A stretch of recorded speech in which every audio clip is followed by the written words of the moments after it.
Chapter 24. Me and the preacher started walking and calling Winn-Dixie's name. I was glad it was raining so hard because it made it easy to cry. I cried and cried and cried, and the whole time I was calling for Winn-Dixie. "Winn-Dixie!" I screamed. "Winn-Dixie!" the preacher shouted. And then he whistled loud and long, but Winn-Dixie didn't show up. We walked all through downtown. We walked past the Dewberry's house and the Herman W. Block Memorial Library and Sweetie Pie's yellow house and Gertrude's Pets. We walked out to the Friendly Corners trailer park and looked underneath our trailer. We walked all the way back out to the Open Arms Baptist Church of Naomi. We walked past the railroad tracks and right on down Highway 50. Cars were rushing past us and their taillights glowed red, like mean eyes staring at us. "Daddy," I said. "Daddy, what if he got run over?" "Opal," the preacher said, "we can't worry about what might have happened. All we can do is keep looking." And we walked, and in my head I started on a list of 10 things that I knew about Winn-Dixie, things I could write on big old posters and put up around the neighborhood, things that would help people look for him. Number 1 was that he had a pathological fear of thunderstorms. Number 2 was that he liked to smile using all his teeth. Number 3 was that he could run fast. Number 4 was that he snored. Number 5 was that he could catch mice without squishing them to death. Number 6 was he liked to meet people. Number 7 was he liked to eat peanut butter. Number 8 was he couldn't stand to be left alone. Number 9 was he liked to sit on couches and sleep in beds. Number 10 was he didn't mind going to church. I kept on going over and over this list in my head. I memorized it the same way I had memorized the list of 10 things about my mama. I memorized it so if I didn't find him, I would have some part of him to hold on to.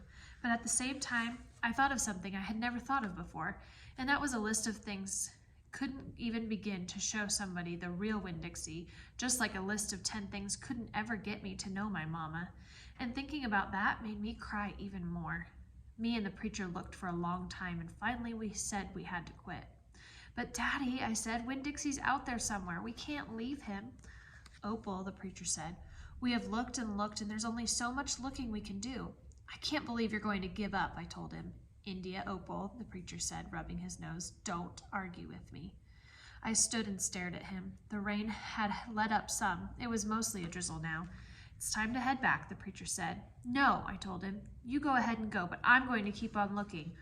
"Opal," the preacher said in a real soft voice, "it's time to give up."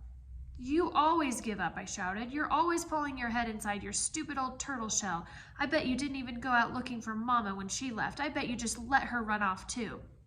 "Baby," the preacher said, "I couldn't stop her. I tried.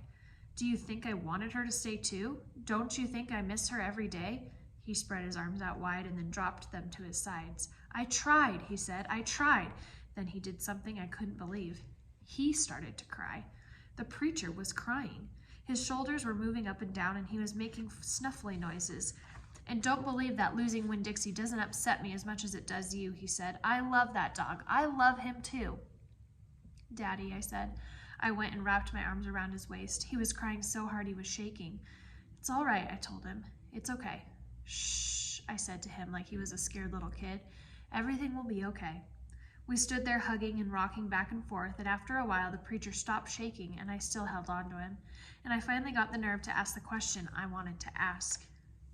"Do you think she's ever going to come back?" I whispered. "No," the preacher said. "No, I do not. I've hoped and prayed and dreamed about it for years, but I don't think she'll ever come back.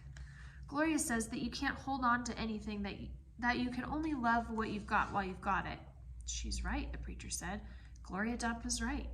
"I'm not ready to let Winn-Dixie go," I said. I had forgotten about him for a minute, what with thinking about my mama.